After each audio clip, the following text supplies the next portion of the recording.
No bird belongs in a tiny cramped cage, but some of them beat their wings bloody against the bars, and others settle miserably down to be quiet and still and forget that they knew how to fly. In my job, I work with many children who need so very badly to protect their autonomy that they would burn the place to the ground before they would get small and meek. They wear the bad kid label with something like pride, something like ferocity, something like resignation. They know who they are at an intangible level, a core identity in touch with their inner selves. If the ones who taught them language are telling them that the word for that is bad, then bad they must be. Not that they want to be bad. They would always, always prefer to be beloved.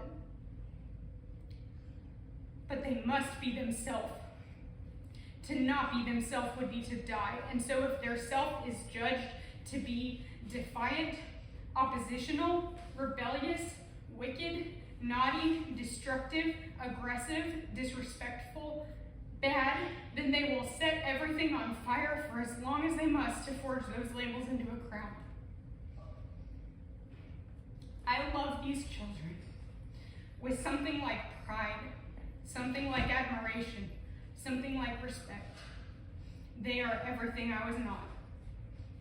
I knew how to make myself small and meek by being charming and precocious. A defense mechanism so strong I still have a hard time letting go of it 3 decades later.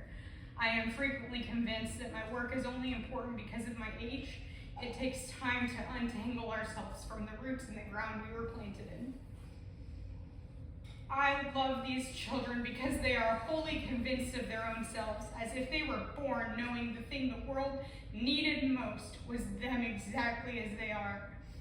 I was born asking whether anyone needed me, and molding myself into whoever it would take for the answer to be yes. But these children are born already certain the answer is yes, and they will cut off every relationship, expectation, and limb that dares to say otherwise.